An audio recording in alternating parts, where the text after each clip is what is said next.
Evening settled over Eridanus II like a heavy blanket, the last rays of sunlight bleeding across rooftops and fields as the uneasy ceasefire held. UNSC Marines escorted Vader and his vanguard toward the Central Command Post, an armored facility meant to withstand insurgent raids, not diplomatic visits from intergalactic warlords. But the UNSC didn't know what Vader was. Not yet. Above the planet, the Executor drifted like a dark omen, while its hangars burst with disciplined activity. Stormtroopers marched in perfect synchronicity. Clone troopers moved among them, older, fewer in number, but sharper in instinct and experience. Blue-striped 501st veterans checked their rifles. Orange-marked 212th troopers ran diagnostics on their walkers. The grey-clad wolfpack conducted quiet patrol drills, helmets marked with the fierce visors of their lineage. And off to one side, the remnants of the 21st Nova Corps, Galactic Marines wearing their signature maroon armor, executed atmospheric assault rehearsals with cold efficiency. Their commanders, Rex for the 501st, Cody for the 212th, Wolf for the 104th, and Commander Bakara for the Marines, stood around a tactical holotable analyzing UNSC transmission patterns. They're organized, Cody observed, calm and analytical, structured, disciplined. Better than most worlds we pacified in the Outer Rim. They're scared, Wolf countered. Scared soldiers shoot faster. Rex nodded once. Which is why we're using non-lethal gear and holding position unless ordered otherwise. Do you think they're the threat on the border? A young stormtrooper asked from behind the group. The one those scouts detected? Rex shook his head. No, the UNSC isn't preparing for a war with us. They're preparing for a war with someone else. A quiet chill settled over the room. The Empire had detected something at the far edges of UNSC space. Unusual energy signatures, scorched asteroid belts, entire relay stations gone silent. No visuals, no survivors, no confirmation, just an enemy, and one that wasn't human. Fears entered the room, cape billowing behind him. The Emperor may not be here, but we will remain prepared. Lord Vader has made it clear. Do not underestimate this universe.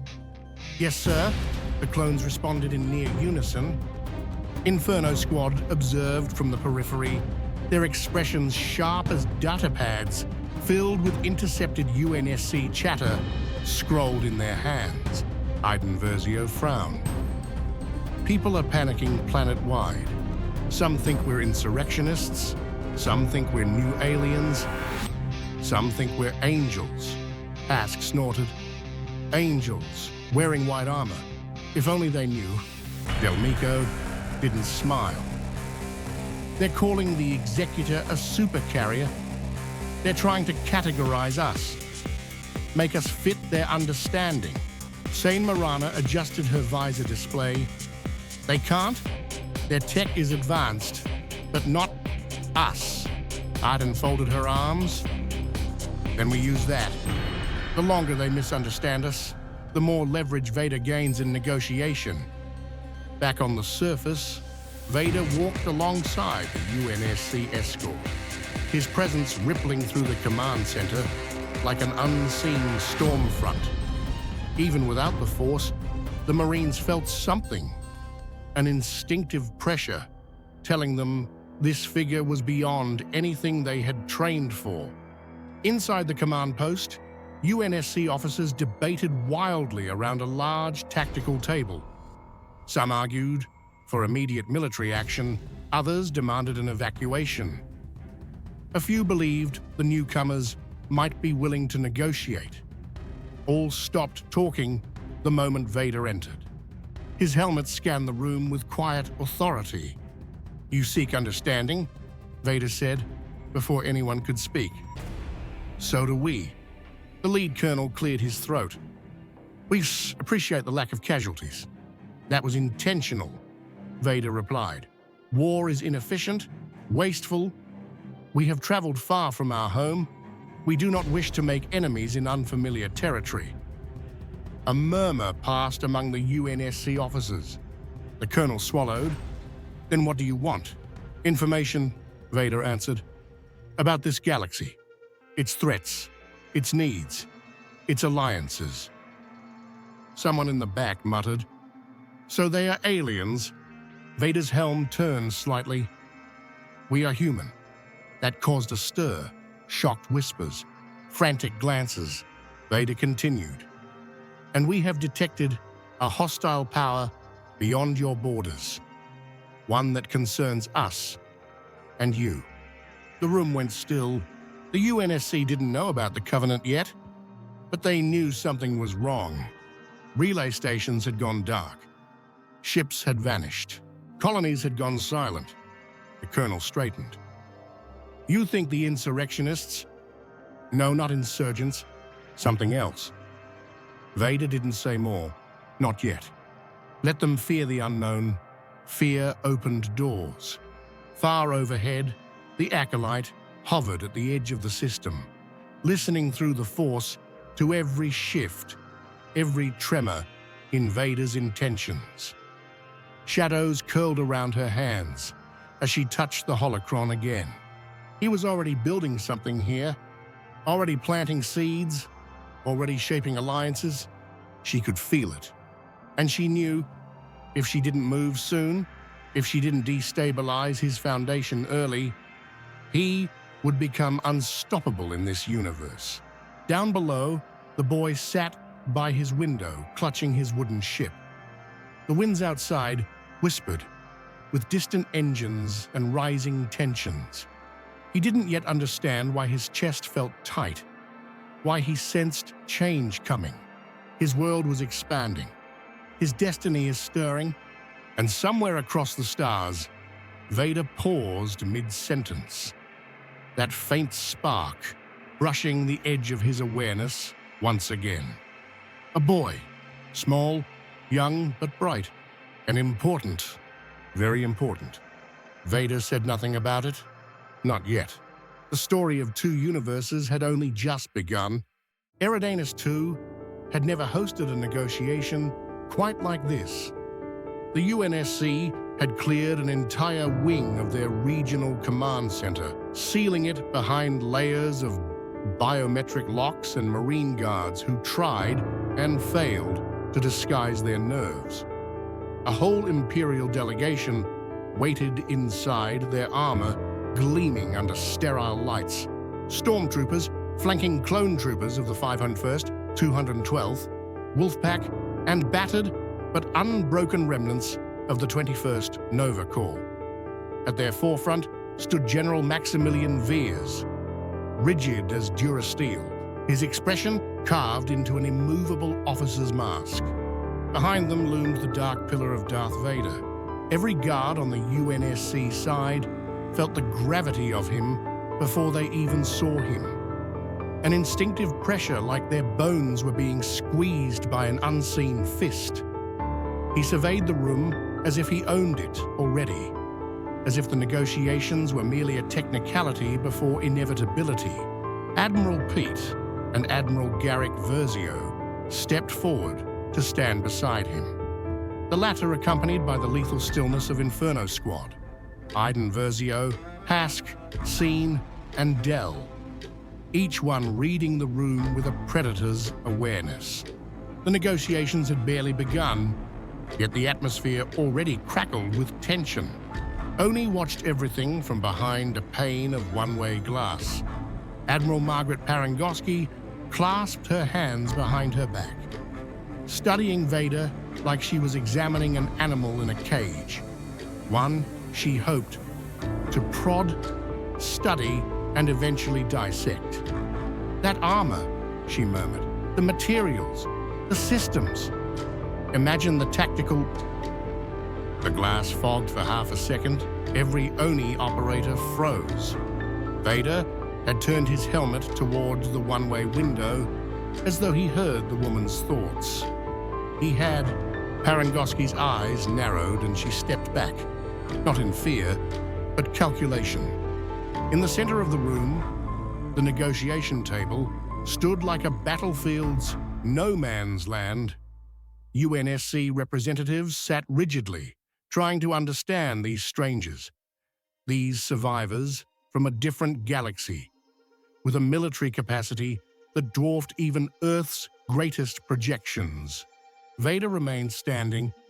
"Our presence here," he said, his voice a deep mechanical growl that resonated through the walls, "was not an act of aggression. We were driven into this space by forces beyond your comprehension. But know this, we intend to survive. And stability within your borders is in our shared interest." He didn't mention Sidious. He didn't need to. Versio added, calm and cold, "We do not seek conflict with the UNSC. Cooperation is strategically sound." "And yet," Admiral Stanforth countered, "we know there are unknown hostiles at our frontier. You claim no knowledge of them?" "We know only that a power stirs," Piet replied, "unidentified, unmapped, moving with intent." He folded his hands. "We seek clarity, and so do you." The UNSC officers exchanged uneasy glances. This was the opening Vader wanted. Far above the planet, within the depths of the Executor, secrets breathed like slumbering giants. The supercarrier was more than a warship. It was the culmination of years of Vader's hidden defiance, constructed quietly, compartmentalized, away from Sidious's direct oversight.